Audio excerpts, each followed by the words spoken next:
안녕하세요. 저는 서울 관악구에 살고 있는 30대 후반의 여성입니다. 흔히들 아홉스라는 말을 하더라고요. 하지만 저는 19살에도 29살에도 특별하다 싶은 일이 없이 평범하고도 무탈한 시간들을 보내왔습니다. 그래서 그 말을 전혀 체감하지도 못했고 믿지도 않았고요.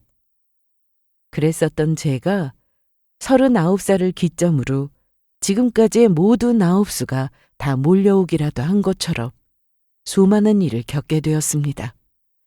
작년 말에 저희 아빠가 돌아가신 것이 시작이었어요. 그 충격에 엄마도 쓰러지시고 심지어 아빠가 하시던 사업에도 문제가 생기게 되었죠. 그뿐만이 아니었습니다. 저는 남편과도 이혼을 하게 되었거든요. 아빠가 돌아가시자마자 보란듯이 이혼을 요구하는 남편의 모습을 보면서 저는 충격을 감출 수가 없었습니다. 남들은 이혼하기 직전에 그 어떤 조짐이라도 보인다고 하던데 저는 그런 게 전혀 없었거든요. 저희 사이에는 정말로 아무 문제가 없었기 때문에 저는 마음의 준비를 할 여유도 없이 그 상황을 맞닥뜨려야만 했습니다. 하긴 아름다운 이혼 같은 건 어디에도 없다고 하던데 아마 제가 준비를 할 시간이 있었다고 해도 달라질 건 없었겠지만요. 무엇보다 제가 용서할 수 없었던 것은 이혼 서류를 내민 남편의 행동 그 자체가 아니었습니다. 남편이 이혼을 요구하는 이유 때문이었죠. 만약에 여러분도 그 이유를 들으셨다면 아마 누구라도 저와 같은 반응을 보이셨을 거라고 생각합니다. 정말 그 정도로 충격적인 헛소리였거든요. 물론 지금으로서는 이제라도 제가 이혼을 하게 된 게 천만 다행이구나 싶기는 하지만요. 지금부터 그 이야기를 들려드리려고 합니다. 저는 여러 가지로 평범한 사람이었어요. 다만 한 가지 운이 좋은 것은 너무나도 금슬이 좋은 부모님 밑에서 태어났다는 사실이었습니다.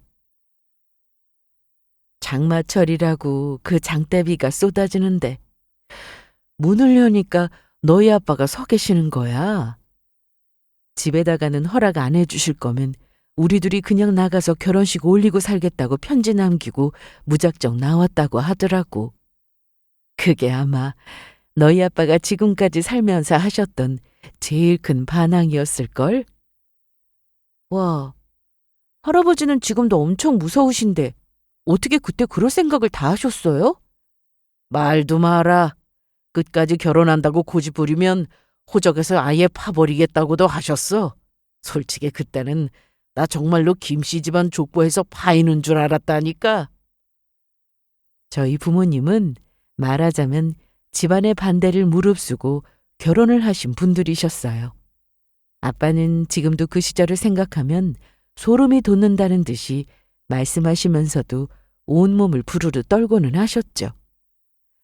옛날에는 부모님이 주선을 하는 경우가 많았고 심지어 결혼 같은 문제에 있어서는 특히나 부모님의 의견이 절대적이었다고 하더라고요.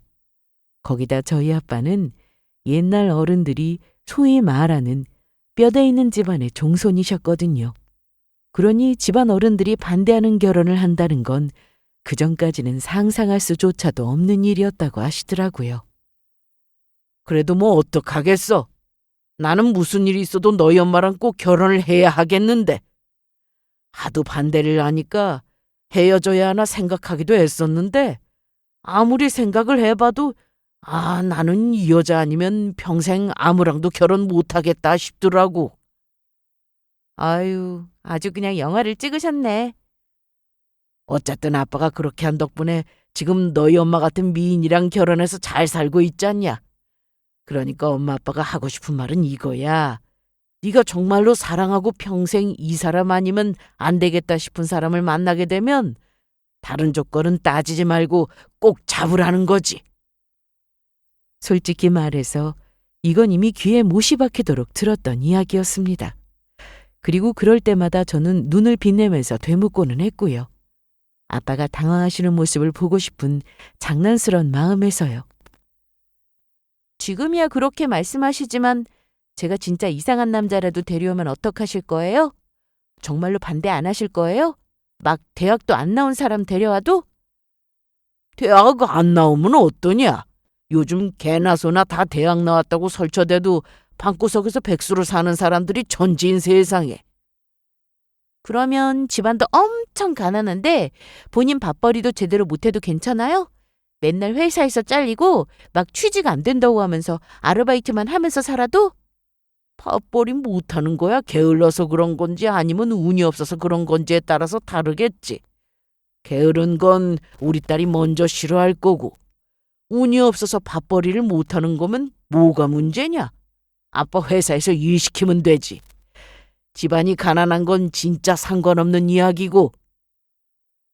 그런 저의 질문에 저희 부모님의 대답은 언제나 한결같았습니다. 반듯하고 착한 사람이고 이 세상에서 제일 저를 아끼고 사랑해주는 사람이라면 다 괜찮다고요. 특히나 경제적인 부분 같은 건 하나도 중요하지 않다고 하셨어요. 우리만 봐도 엄마 집이 가난하다는 이유로 할아버지께서 반대하셨는데 엄마 아빠는 지금 이렇게 잘 살고 있잖니. 그러니까 너는 사람 하나만 보고 결혼하면 돼. 우리 딸이 좋다고만 한다면 엄마 아빠는 무조건 찬성이니까. 그 뒤로 저의 꿈은 자연스럽게 저희 부모님과 같은 결혼 생활을 하는 것이 되었습니다. 두 분은 저의 롤 모델이셨어요. 이런 결혼 생활을 하는 게 부부인 거라면 결혼이라는 건 살면서 꼭 해봐야 하는 일이구나 라는 생각을 하게 되는 계기였었죠. 하지만 그런 짝꿍을 만난다는 건 생각처럼 쉬운 일이 아니더라고요. 20대를 거치면서 몇 번의 연애를 반복했던 저는 시간이 지날수록 점점 지쳐가고 있었습니다.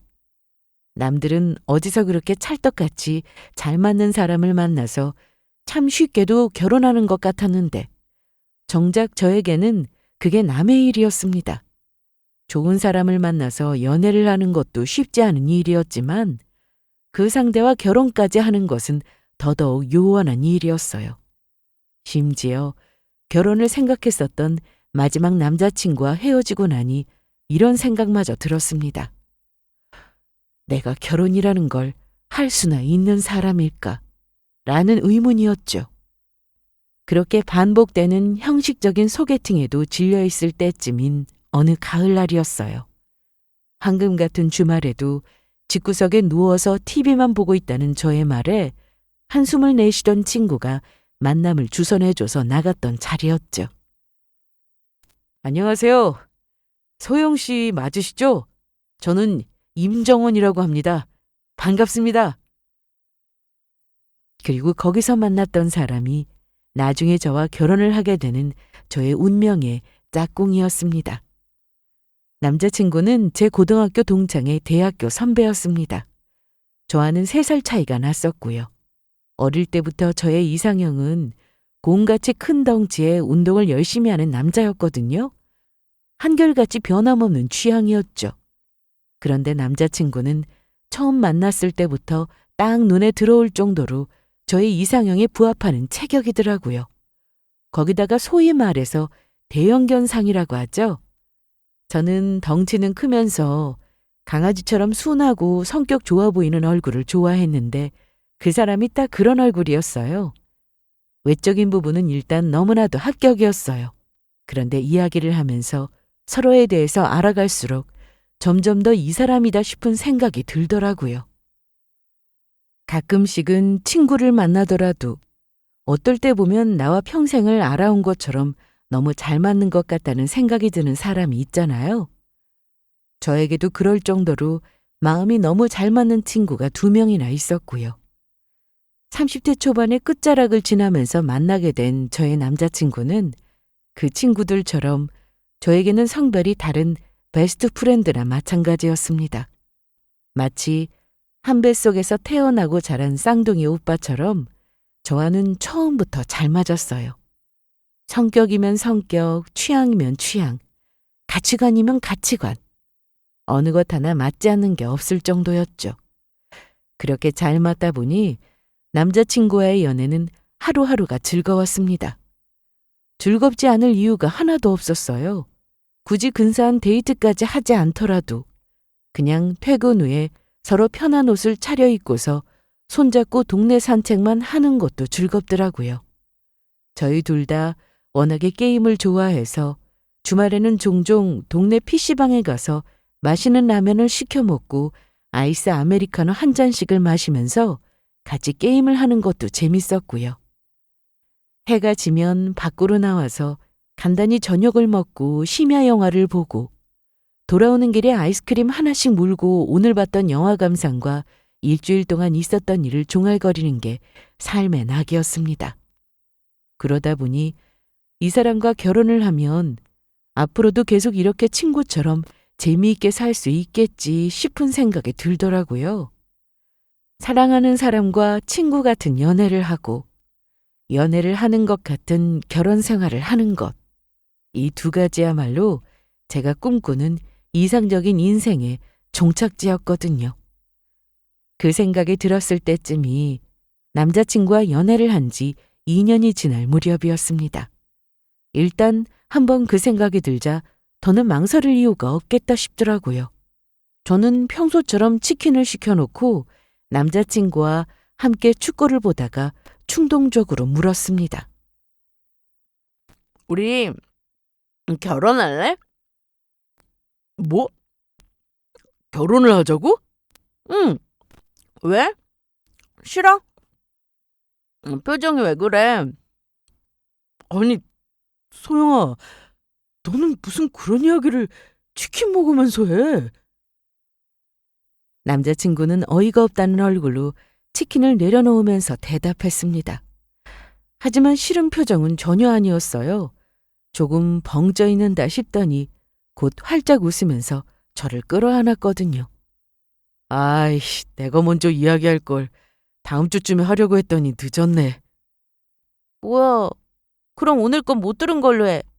그래, 오늘 건 취소하고 내가 다음 주에 다시 근사하게 할게. 좋아, 나 기대하고 있는다. 알고 봤더니 남자친구도 저와 같은 생각을 하고 있었다고 하더라고요. 다음 주쯤에 하려고 했다면서 능청을 떨길래 그냥 농담인 줄 알았는데 진짜로 며칠 전에 프로포즈 용도로 반지까지 예약해 두었었고요. 그렇게 정확히 일주일 뒤 저는 다시 프로포즈를 받았고 결혼 준비를 하기 시작했습니다. 하지만 저희의 결혼에는 한 가지 문제가 있었어요. 남자친구가 저와 잘 맞는 것은 사실이었지만 그렇다고 해서 장점만 있는 것은 아니었거든요. 가장 큰 문제는 경제적인 부분이었습니다. 남자친구가 그동안 몇 번이나 결혼 이야기를 꺼내려다가 말았던 이유도 바로 이 부분이었고요. 내가 미리 좀 알아봤었거든? 결혼을 하려면 일단 같이 살 집을 구해야 하는데 그게 장난이 아니더라고. 하긴 요즘 뭐 다 쓰러져가는 아파트 전세도 3, 4억은 하니까. 그리고 아마 결혼할 때 우리 집에서는 도와주시기가 힘들 것 같아. 부모님은 두 분 생활하시기에도 빠듯한 형편이라서. 예비시댁은 집안 형편이 어려운 편이었습니다. 어렸을 때 아버지가 사고로 다리를 다치신 이후로 회사를 나가실 수가 없게 되면서 계속 집이 어려웠었다고 하더라고요. 남자친구는 가난한 집의 장남으로 태어나서 아래로는 나이 차이가 많이 나는 어린 여동생에 위로는 부모님까지 챙기느라 돈을 모으기가 힘들었다고 했고요. 대학에서 컴퓨터 공학을 전공한 뒤로는 계속 IT 쪽의 중견기업에서 개발자로 일을 하고 있었습니다. 다행히도 지금은 어느 정도 괜찮은 월급을 받고 있었고 부모님도 몇 년 전부터는 두 분이서 함께 가게를 하시면서 본인들 생계는 꾸려나가실 수 있는 정도가 되었다고 했고요. 하지만 그뿐이었습니다. 겨우 1억 좀 못 미치게 모아둔 돈으로 결혼은 언감생심이었어요. 없으면 없는 대로 하자고 말을 할 수도 있었는데 소영이 너한테 너무 미안해서 말을 못 하겠더라고. 그래도 아파트 전세 정도는 얻어서 시작하고 싶었는데. 어쩐지 결혼하자는 말을 왜 이렇게 안 하나 싶었잖아. 그런데 다행히도 내가 모아둔 돈이 좀 있거든? 진짜야? 얼마나 있는데? 그냥 우리 결혼할 아파트 구할 수 있는 정도? 그리고 너무 걱정하지 마. 부족한 건 신혼부부 대출도 있고 하니까. 거기다 나는 굳이 신축 아파트, 넓은 아파트 이런 거 바라지도 않고. 고민스러운 얼굴로 이야기를 꺼냈던 남자친구는 저의 대답을 듣고는 그제서야 마음이 놓인다는 듯 안도한 얼굴을 하고 있었습니다. 직접 말을 하지는 않았지만 사실 제가 먼저 결혼하자는 이야기를 꺼냈을 때부터 저는 지금의 이 상황을 짐작하고 있었어요. 애초부터 부족한 돈은 제가 메워서 집을 구할 생각도 있었고요. 대놓고 나는 얼마를 모았다느니 이런 이야기를 했던 적은 없었지만 사실 그동안의 데이트 패턴이나 생활 습관 같은 것을 보면 대충 그 사람의 형편을 짐작할 수가 있잖아요. 집안 형편이 좋지 않다는 건 진작에 알고 있었고 지금 연봉이 얼마인지도 알고 있으니 모은 돈이 얼마쯤 되리라는 것 정도는 쉽게 답이 나왔죠. 사실 제가 예상했던 것보다는 조금 더 적은 돈이긴 했지만 그래도 상관은 없었습니다. 저희 부모님이 늘 하셨던 말씀처럼 결혼할 사람을 고를 때 경제적인 조건은 중요한 게 아니었으니까요. 다행히 부족한 부분은 제가 메울 수 있었습니다. 제가 남자친구와 연봉이 비슷하기는 했는데 저는 20대 중반 때부터 주식을 했고 또 그게 운 좋게도 잘 되는 바람에 모아둔 돈이 좀 있었거든요. 아파트 때문에 걱정했다고? 얼마나 부족하길래? 집은 엄마 아빠가 해줄 테니까 걱정하지 말고 너희는 마음 편하게 결혼 준비나 해. 아니에요. 도와달라고 말씀드린 거 아니에요. 집은 저희가 모은 돈으로 구할 수 있어요. 부족한 돈은 신혼부부 대출 조금 받고 하면 되고요. 됐어. 집은 우리가 해줄 테니까 모아뒀던 돈으로 결혼하고 나서 나중에 비상금으로 써.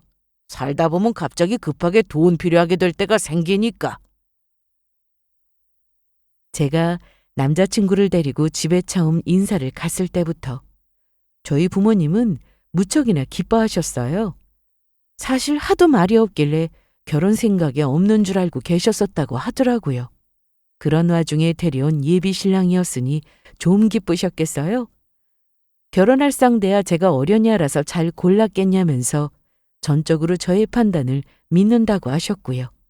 사실 집 문제 때문에 결혼을 조금 더 미룰 뻔했었다는 제 말에 부모님은 대번에 집을 도와주겠다고 하셨습니다. 그 문제로 몇 차례 저와 실랑이를 벌이던 부모님은 결국 대출을 받기로 한 돈만큼만 도와주시기로 결정했어요. 정확히 3억이었죠. 제가 모은 돈 3억에 남자친구가 모은 돈 1억, 그리고 저희 부모님 돈 3억. 그렇게 저희는 처음에 신혼집으로 고려했었던 빌라 대신 작지만 깨끗한 아파트에 입주를 할 수 있었습니다. 와, 집 너무 좋다, 진짜. 도대체 언제까지 감탄할 거야? 아직도 그렇게 좋아? 나 퇴근하면 집에 올 생각에 너무 신나잖아. 얼씨구, 집에서 기다리는 와이프 때문에 신나는 게 아니라 집 때문에 신이 난다는 거였어? 아니, 당연히 집보다는 우리 와이프가 더 좋지. 그런데 거기다 집까지 좋은 거고. 남편은 날아갈 것처럼 기뻐했어요. 처음 이 집을 구하게 됐을 때부터 그랬지만 결혼하고도 그 기쁨이 몇 달씩이나 더 가더라고요. 아니, 거진 1년 가까이를 감탄했던 것 같습니다. 가끔 주말에 늦잠을 자다가 일어나 보면 남편이 집안 곳곳을 열심히 청소하면서 혼자 중얼거리는 모습을 볼 수 있었어요. 너무 좋아. 우리 집이 최고야, 진짜. 그 모습이 참 웃기기도 하고 귀엽기도 하고 심지어 어떨 때 보면 짠하기까지 하더라고요. 나 어렸을 때는 우리 집 식구들 전부가 단칸방에 살았었거든. 그때는 할머니도 살아계실 때라서 5 식구가 한 방에 다 같이 살았어. 정말이야? 한 방에? 나 그때는 진짜 아무리 좁아도 좋으니까 내 방 하나 가져보는 게 소원이었어. 정 안 되면 동생이랑 같이 쓰는 방이라도. 와, 진짜 힘들었겠다. 나는 상상이 안 되는데. 그렇지? 보통 사람들은 상상하기 힘들 거야. 나도 지금 그 시절 생각해보면 아찔해. 그래서 그때 결심했었지. 내가 나중에는 돈 엄청나게 벌어서 무조건 좋은 집에서 살 거라고. 방도 막 5개씩 있고 화장실도 2개씩 있고 햇빛도 잘 들고. 이런 집에서 살 거라고 다짐했지. 방이 5개는 아닌데 화장실은 2개가 됐네? 반쯤 성공했다, 여보. 그렇지. 다 장인어른 장모님 덕분이지. 나중에 방 5개짜리 집은 내가 돈 많이 벌어서 마련할게. 기다려봐. 사실 저희 집이 조금 사는 편이었어요. 막 엄청 잘 사는 건 아니었지만 남들과 비교했을 때 하고 싶은 걸 돈 때문에 망설이지는 않을 정도의 여유는 있는 편이었죠. 그런데 자기는 어렸을 때부터 그렇게 잘 살았어? 솔직히 나는 우리 연애할 때는 티를 전혀 안 내길래 부잣집 아가씨인 줄은 전혀 몰랐어. 뭘 또 부잣집까지야. 그리고 내가 어릴 때는 우리 집도 그렇게 잘 살지는 못했어. 나 대학 들어가고 난 직후인가? 그때쯤부터 아빠 사업이 잘 되기 시작했던 거지. 결혼할 때 부모님이 아파트를 도와주신다고 하는 말에 남편은 정말 깜짝 놀라는 눈치였어요. 제가 평소에 티를 안 내기도 했고 워낙에 수수하게 하고 다니고 명품백 하나 가진 것도 없길래 그냥 자기처럼 평범한 집 딸일 거라고 생각했다고 했었죠. 그런데 결혼 이야기가 나오고 보니 저희 아버지가 사업을 하시면서 자식이 결혼할 때 몇 억 정도는 턱턱 지원해 주실 수 있는 재력이라는 걸 알게 된 거죠. 저는 상대방이 저에게 그런 선입견을 가지는 걸 원하지 않았고 저 역시도 그동안의 연애에서 남자친구들의 재력을 보면서 만나왔던 적이 단 한 번도 없었기에 그 부분이 중요하다는 생각을 해본 적이 없었던 것 같습니다. 하지만 남편은 부모의 재력이 엄청난 플러스 요소라고 생각하더라고요. 제가 그렇게 생각하는 건 자기처럼 가난한 집에서 태어나 보지 않아서라고 말했고요. 결혼한 이후로 남편은 저희 집의 또 다른 아들이 되었습니다. 무슨 일이 있으면 시댁보다도 항상 저희 집을 먼저 챙길 정도였어요. 이번 설날에는 장인 장모님 뵈러 먼저 가자. 우리 집에 먼저 가자고? 그렇게 하겠다고 우리 집에도 다 말씀드려놨어. 아니, 갑자기 왜?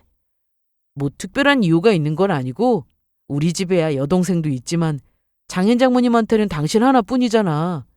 저번 추석 때는 시댁에 먼저 갔으니까 이번에는 우리가 가서 장모님 음식하는 것도 도와드리고 해야지. 그러면서 장모님이 혼자 음식하느라 너무 고생하시겠다면서 빨리 가자고 제 등까지 떠밀지 뭐예요. 누가 보면 아주 남편이 저희 집 아들이고 제가 이 집 며느리인 줄 알겠더라고요. 남편의 아들 노릇은 이것뿐만이 아니었습니다.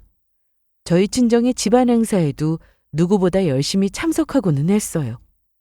심지어 저희 아빠가 장남이셔서 제사가 조금 많은 편인데다가 제사 때마다 시골에서 올라오시는 친척분들도 많은 편이었거든요.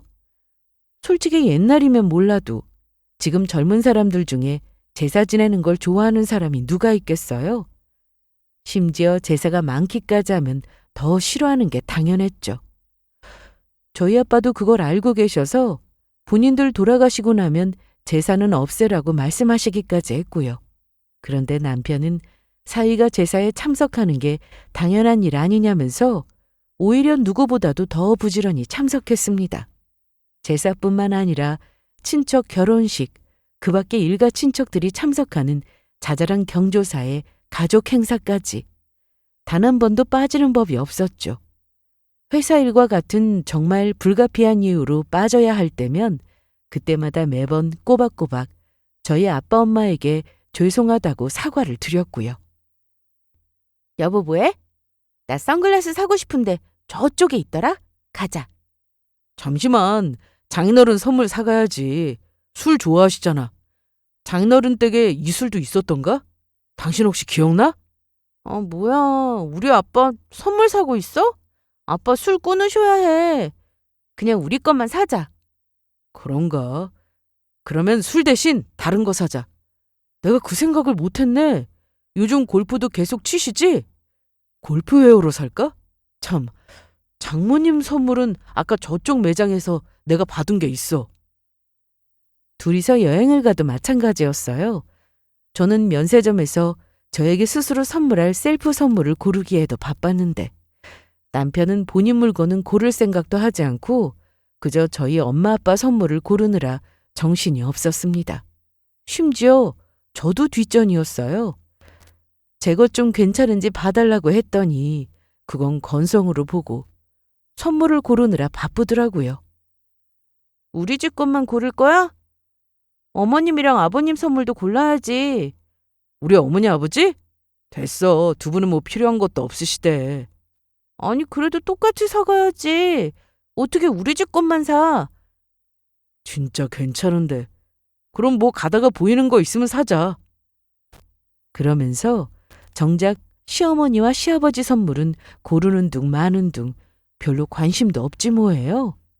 보이는 게 있으면 대충 사자고 하더니 정말로 아무거나 대충 집으려고 하길래 제가 기겁을 하고 다시 골랐던 게 한두 번이 아니었습니다. 여행지에 도착해서도 어딜 가면 간다, 오면 온다 안부 전화를 하는 건 꼭 남편이었어요. 시댁에도 전화를 드리자고 했더니 주무실 거라며 무소식이 희소식이다라는 소리나 하더라고요. 저야 남편이 저희 부모님에게 이렇게까지 신경을 써주니 고맙기는 한데 한편으로는 시댁의 눈치가 보일 정도였습니다. 그날 저가 행사랑 날짜가 겹쳐서 못 오겠다고? 네. 남편의 우선순위는 명백했습니다. 시댁 행사와 저희 집 행사가 겹치면 두말할 것 없이 저희 집 행사가 먼저였죠. 시댁에서도 처음에는 어이가 없으신지 남편에게 뭐라고 하셨죠. 우리가 아들을 장가 보낸 게 아니라 아주 입양을 보냈나 보구나. 오빠 진짜 어이없어. 알아? 죄송해요 어머님. 아이고 됐다. 너희들만 잘 살면 됐지. 하지만 그것도 나중에는 포기하셨는지 그러려니 하시더라고요. 아들은 그냥 입양 보내버렸다 생각하고 저희만 다투지 않고 잘 살면 그게 효도라고 하시면서요. 다행히 시부모님이 두 분 다 좋은 분이셨고 저에게도 워낙에 잘 대해주셨어요. 저도 남편이 하도 저러니까 자연스럽게 시댁에 잘하게 되었고요. 서로 긍정적인 영향을 주고받고 있구나 싶었죠. 적어도 니네 집이 먼저니 우리 집이 먼저니 하면서 남편과 갈등을 빚어서 싸운다는 건 저희 집에는 있을 수가 없는 일이었습니다. 시댁과도 아무런 문제가 없고 남편은 저희 부모님에게도 잘하고 저와 남편 둘 사이의 관계도 너무 좋았죠. 딱 이상적인 결혼 생활이었습니다. 제가 결혼 전에 꿈꾸었던 그 모습과 조금도 다르지 않았어요. 이런 게 행복인가 싶더라고요. 그런데 눈앞에 있던 그 행복이 박살이 나게 된 것은 정말 한순간의 일이었습니다. 아직도 기억이 생생한 그날은 남편과 함께 남편의 가까운 친구들 모임에 부부 동반으로 나갔었던 어느 주말이었어요. 가방에 핸드폰을 넣어놨던 탓에 전화가 온 줄 몰랐었는데 화장실을 가는 길에 가방을 열어보니 엄마한테서 부재중 전화가 엄청 많이 와 있더라고요. 저는 얼른 전화를 걸었죠. 그런데 핸드폰 너머로 들려오는 엄마의 목소리가 심상치 않았습니다. 서영아, 이걸 어떡하니? 엄마, 무슨 일이에요? 엄마 왜 그러세요? 너희 아빠가 갑자기. 아빠가 왜요? 뭔데요? 저는 불길한 예감을 지울 수가 없었어요. 엄마가 거의 숨이 넘어가다시피 통곡을 하면서 제 전화를 받고 계셨거든요. 저는 우선 울고 있는 엄마를 진정시키고 다시 또박또박 무슨 일인지를 전해 들었습니다. 아빠가 갑자기 뇌출혈로 쓰러지셨다고 병원 응급실에 119를 타고 왔다고 하시더라고요. 그 말을 듣자마자 저는 곧장 남편과 함께 병원으로 달려갔습니다. 남편은 가는 도중 제 손을 꼭 잡으면서 아무 일이 없을 거라며 저를 안심시켰지만 병원에 도착한 후에 목격한 상황은 그렇지가 않았어요. 아빠! 저, 장인어른! 제가 병원에 도착했을 때는 아빠가 이미 숨을 거두신 이후였습니다. 정말 한순간이었어요. 불과 저번 주까지만 해도 남편과 함께 바다 낚시를 가자면서 계획을 세우던 아빠셨어요.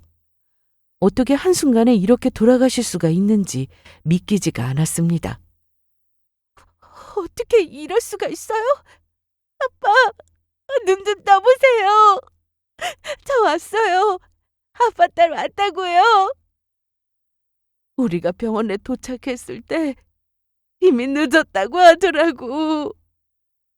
저는 아빠를 붙들고 주저앉아서 미친 듯이 통곡을 했습니다. 엄마는 멍한 얼굴로 그런 저를 바라보면서 중얼거리듯이 말씀을 이으셨고요. 저는 이 기막힌 현실이 도저히 믿기지가 않았어요. 이 침대에 차가운 상태로 누워 계시는 아빠가 금방이라도 일어나서 웃으시면서 장난이었다고 말씀하실 것만 같았거든요. 아빠의 얼굴은 살아계실 때와 전혀 다르지 않았는데 그렇게 건강하시던 분이 한순간에 돌아가실 수가 있다는 게 기가 막히더라고요. 그런데 기가 막힌 소식은 거기서 끝이 난 게 아니었습니다. 큰일 났습니다, 사모님! 무슨 일이에요? 회사에 저도 방금 소식을 들었는데요. 설상가상으로 장례식을 하기 위해 아빠의 부고 소식이 회사 전체에 전해지자마자 아빠 회사에 있던 임원 하나가 회사 돈을 들고 도망을 갔다고 하더라고요. 저희 식구들은 모두 상상도 못했던 그 소식에 입을 떡 벌릴 수밖에 없었습니다. 대표가 하루아침에 죽은 것도 보통 문제가 아니었는데 심지어 다른 사람도 아니고 회사 임원이 회사 돈까지 들고 튀었다니요. 저희는 장례식장에서 아빠의 죽음을 애도할 시간도 울고 있을 시간도 없었어요. 상상했던 불길한 예감은 현실이 되었습니다. 바로 회사 매출에 문제가 생기기 시작했고 은행과 각종 거래처에서 상환 압박이 들어오기 시작했거든요. 저는 곧바로 회사에 휴직을 내고 아빠 회사 일을 수습하는데 총력을 기울였습니다. 하지만 수습은 쉽지 않았어요.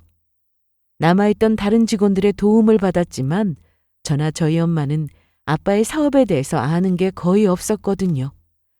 자세한 사업 내용이나 사업 구조가 어떻게 돌아가는지도 거의 모르고 있었죠. 문제에 제대로 된 대처를 하는 것은 거의 불가능했습니다. 심지어 그 와중에 알게 된 새로운 사실도 있었어요. 아빠가 새로 대출을 받으셨다고요? 네, 작년 말부터 워낙 경기가 안 좋아서 유동성 문제로 고민을 하시다가 결국 대출을 받아야겠다고 하시더라고요. 원래 사업이라는 게 어음이 오고 가고 빚 없이는 돌아가지 않는다고들 하던데 저는 아빠 회사 일에는 전혀 관심이 없었고 일개 회사원일 뿐이라 이런 부분에 있어서는 전혀 아는 바가 없었습니다. 아빠가 회사 일로 새로 대출을 받았다는 사실은 엄마도 처음 알게 된 사실이라고 하시더라고요. 평소에 가정주부셨던 엄마는 아빠에게서 생활비를 타서 쓰셨고 돈 관리는 거의 아빠가 다 하셨거든요. 회사 직원들과 변호사의 도움을 받아서 회사 일을 최대한 수습하고 정리를 했지만 상황은 상상 이상으로 심각했습니다. 일단 회사 돈을 횡령해서 튀어버린 임원부터 잡는 것이 급선무였어요. 하지만 날마다 자금 압박이 들어오는 상황에서 범인을 잡는 건 하루아침에 되는 일이 아니었습니다. 변호사는 뭐래? 대체 어떻게 수습할 거야? 수습이 되고 있기는 해? 일단 급한 채무부터 정리하고 거래처 수급 문제는 최대한 조정하고 있기는 한데 모르겠어. 나는 아는 게 거의 없어서. 모르겠다고만 하면 어떡해? 이럴 때를 대비해서 당신이라도 미리 알아놨어야 하는 거 아니야? 아니, 무슨 조짐이라도 있었으면 모를까. 아버지가 평소에 그렇게 건강하셨는데 이렇게 하루아침에 돌아가실 거라고 누가 예상을 해? 회사 직원이 회사 돈 들고 도망가는 걸 누가 예상을 하냐고. 당신도 당신이지만 장모님도 진짜 답답하시다. 어떻게 남편 회사 돌아가는 구조를 하나도 모르실 수가 있어? 그러니까 이 사달이 나지. 당신이 왜 이렇게 화를 내? 나랑 엄마가 이렇게 되고 싶어서 그런 것도 아니잖아. 내가 지금 화가 안 나게 생겼어? 까딱하다가는 빗방석에 나앉게 생겼는데 속 편하게 보고만 있냐고. 정신없는 그 와중에 남편은 하루가 멀다 하고 저에게 온갖 짜증과 화를 내기 시작했어요. 너무 충격적이더라고요. 정말 처음 보는 남편의 모습이었습니다. 연애 3년에 결혼 생활 4년까지 도합 7년을 그 사람 곁에 있었는데도 말이에요. 옆에서 저를 도와서 이 일을 같이 수습을 해도 모자랄 판에 남편은 오히려 저와 저희 엄마를 비난하는데 온 힘을 쏟고 있었습니다. 저는 아빠를 잃은 충격도 모자라서 회사 일을 수습하고 심지어 저를 비난하는 남편의 모습까지도 견뎌야 했어요. 이 현실이 믿기지가 않더라고요. 남편과의 사이는 점점 극으로 치닫고 있었어요. 큰 소리 한 번 내면서 싸웠던 적이 없었던 저희였는데 이렇게까지 밑바닥을 보면서 싸우게 될 일이 있을 줄은 저도 몰랐었죠. 하지만 문제는 그게 다가 아니었습니다. 엄마는 연이어 몰려온 비극적인 소식을 듣고 그 충격으로 쓰러지셔서 병원에 입원을 하시게 되었어요. 워낙 아빠와 금슬이 좋으셨던 터라 아빠가 돌아가셨다는 사실 하나만으로도 정신적인 충격이 이만저만이 아니셨거든요. 그런데 아빠 회사 문제까지 겹치고 나니 도저히 맨정신으로 버텨내실 수가 없으셨던 거죠. 급성 스트레스로 인한 쇼크 증상입니다. 일시적으로 실어증을 겪으시는 경우도 종종 발견되는 증상이고요. 실어증이요? 그럼 어떻게 되나요? 회복하실 수 있는 건가요? 일단 충격이 가라앉고 시일이 지나면서 조금 진정이 되면 실어증 증상은 나아지는 경우가 대부분입니다만 그것도 100% 장담할 수 있는 것은 아니라서 환자분의 경우에는 일단 지켜봐야 할 것 같습니다. 엄마는 일시적인 실어증뿐만 아니라 약간의 기억상실 증상도 나타난 상태였습니다. 멍하니 앉아서 아무 말씀도 안 하시고 창밖만 바라보고 있는 엄마를 보고 있자니 정말 미칠 것만 같더라고요. 의사는 병원에만 두는 것보다 가족들이 옆에서 돌보면서 지속적으로 긍정적인 기억을 떠올릴 만한 자극을 주는 것이 좋다고 말했습니다. 그래서 엄마를 집으로 모셔와야겠어. 뭐? 지금 우리 집에 장모님까지 모시고 오겠다는 거야? 아까 의사가 하는 이야기 당신도 들었잖아. 가족들이 옆에서 돌보면서 그렇다고 진짜 이 집에 아픈 장모님을 모시겠다는 게 말이나 돼? 아프시니까 모시자는 거지. 일단 엄마 실어증 회복될 때까지만이라도 모시고 싶어. 안 돼. 절대로 안 돼. 그 순간 남편은 들고 있던 리모컨을 제 발 아래쪽으로 던졌습니다. 깜짝 놀란 제가 움찔 몸을 피했고 남편이 그런 행동을 했다는 사실에 놀라기도 전에 남편은 버럭 소리를 질렀습니다. 안 된다고 분명히 말했어. 당신 사람이 어떻게 이렇게 매정해? 지금 우리 집 상황 뻔히 알면서 어떻게 이러냐고. 그 말에 남편 놈은 코웃음을 치며 대꾸했습니다. 지금 그 상황을 이렇게 꼬이게 만든 게 누군데? 상황은 상황이고 아무튼 무조건 안 돼. 길바닥에 나앉게 생겼는데 장모님까지 모시고 오겠다고? 당신이야말로 양심이라는 게 있어? 난 거지가 된 처가 꼴도 보기 싫으니까 기어이 당신 어머니 모시고 올 거면 이혼 도장을 찍던가. 결국은 이것이었어요. 저는 남편이 돌변한 이 모든 사태의 원인을 그 한마디에서 찾을 수가 있었습니다. 그건 바로 거지가 된 처가였죠. 이제야 모든 의문이 다 풀리는 것 같더라고요. 이혼 도장을 찍자고? 그래. 좋아. 후회 안 하지? 남편 놈은 저의 그 말에 오히려 눈이 돌아가는 모습이었습니다. 저더러 일가족이 거지가 되기 직전인데 지금 허세를 떨 자존심이 남았냐고 되묻더라고요.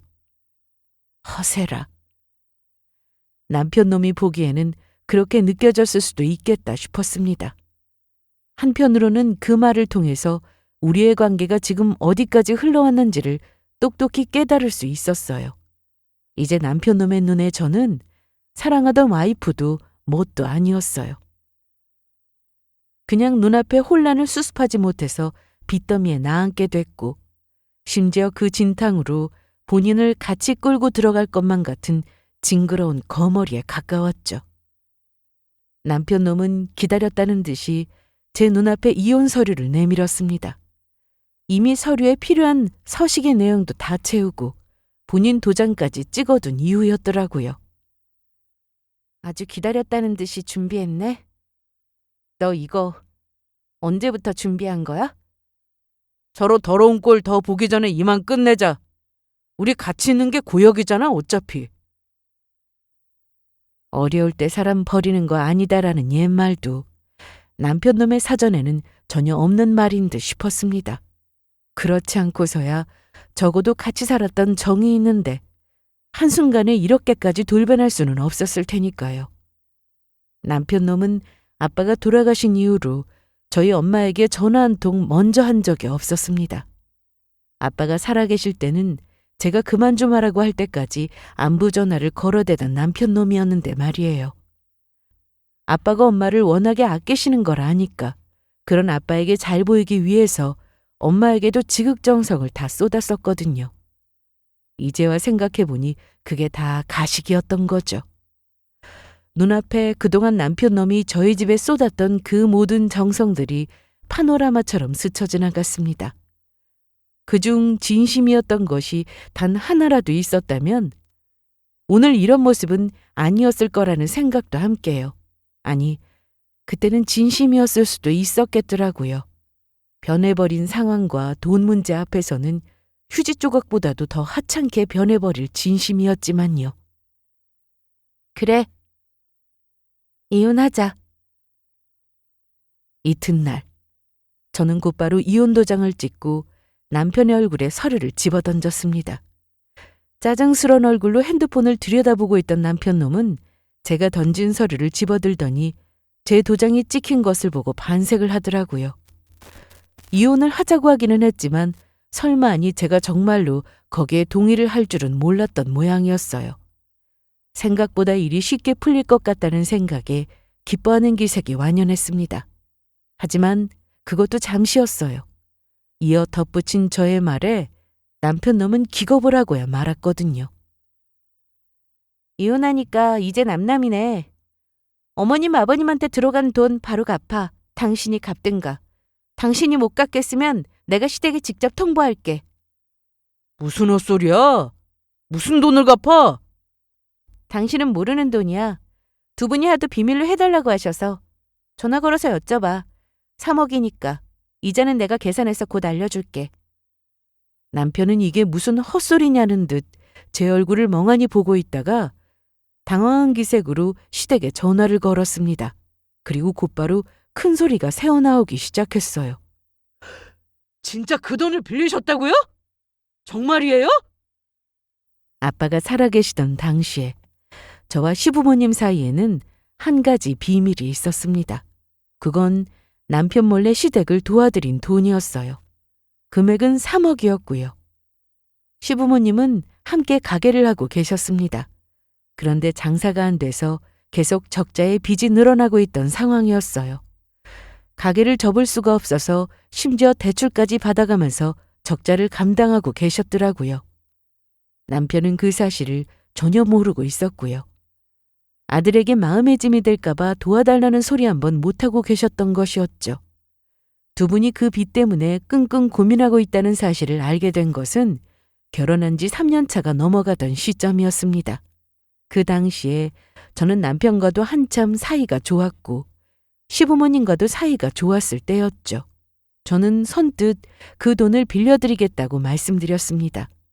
더 이상 은행에서 대출이 나오지도 않았던 시부모님은 제 말에 너무 기뻐하셨어요.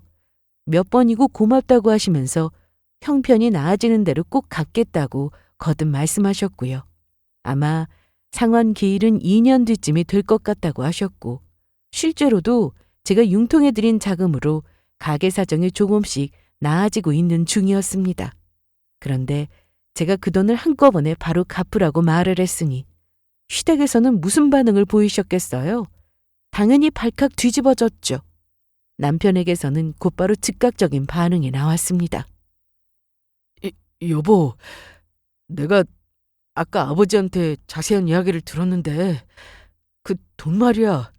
왜 진작에 말을 안 했어? 내가 그걸 알았으면 당신한테. 진작 알았으면 뭐? 나한테 리모컨을 안 던졌으려나? 아니면 이혼하자는 소리를 안 했을까? 그건 내가 진짜 미안해. 당신한테는 입이 10개라도 할 말이 없어. 그리고 이혼은 그냥 해본 소리야. 당신도 알잖아. 우리가 어떻게 이혼을 해? 왜? 그냥 서류에 각자 도장 찍으면 하는 게 이혼 아니야? 남들도 그렇게 하던데. 안색 하나 바뀌지 않고 태연하게 대답하는 저의 모습을 본 남편은 그제서야 상황의 심각성을 깨달았는지 태도를 바꾸고 싹싹 빌기 시작했습니다. 소영아, 내가 설마 진짜로 당신한테 이혼하자고 말했겠냐고. 말도 안 되는 소리지. 내가 당신을 얼마나 사랑하는지 알잖아. 나한테 화난 거 알고 있어. 그래도 우리 이성적으로 대화로 풀자, 어? 글쎄, 우리 아빠 돌아가시고 나서부터는 이성적인 대화가 계속 안 됐던 것 같은데.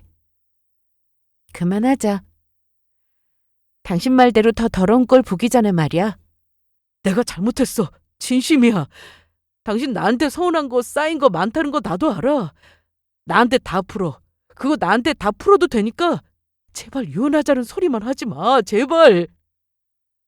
남편 놈은 급기야 제 바지가랑이를 붙잡고 매달리기 시작했어요. 제가 안방으로 들어가서 남편 놈의 짐가방을 싸고 있었거든요. 이 집도 결혼 전엔 내가 해온 거잖아? 당신 돈도 물론 들어가기는 했는데 둘 중에 일단 짐을 싸야 한다면 내가 아니라 당신이 싸는 게 맞겠지? 이혼 전이긴 하지만 한 집에 같이 있으려니까 좀 역하다. 나가줬으면 좋겠네? 어디로 나가라는 거야? 내가 갈 데가 어디 있어? 진짜 이렇게까지 한다고? 시댁에 가 있든가. 알아서 해. 이혼하는 마당에 그것까지 내가 알려줘야 해? 저는 남편 놈의 짐가방을 싸서 현관 앞으로 내던졌습니다. 문 밖으로 쫓겨난 남편 놈은 울며 불며 막무가내로 버텼지만 결국 시댁으로 갈 수밖에 없었습니다. 시댁에서는 번갈아 가면서 전화가 오기 시작했어요. 둘 사이에 무슨 오해가 있는지는 모르겠지만 대화로 사이좋게 풀라고 하시면서요. 죄송해요, 어머님. 대화로 넘기기에는 저희가 너무 멀리 온 것 같아요. 이혼해야 할 것 같습니다. 아이고, 저 미련한 놈이 기어이 일을 치는구나. 시어머니는 한숨을 푹푹 내쉬더니 말끝을 흐리시며 전화를 끊으셨어요. 그 뒤로도 남편의 등살 때문인지 몇 번 더 연락을 하시기는 했지만 달라질 것은 없었죠. 남편 농가는 그렇게 끝이었습니다. 저희는 소송 끝에 이혼을 하게 됐어요. 남편 놈이 절대로 이혼을 못한다고 버티는 바람에 생각보다 시간이 조금 더 오래 걸리게 되었죠. 시댁에 빌려드린 3억도 이혼 소송이 끝나는 것과 동시에 돌려받게 되었습니다. 시부모님과의 정을 생각해서 그나마 이자는 받지 않는 걸로 정리를 했고요. 이혼을 결정하고 나서부터는 좋은 일만 있었습니다. 도망간 임원도 결국에는 잡을 수가 있었어요. 다행히 돈도 무사히 되찾을 수가 있었고요.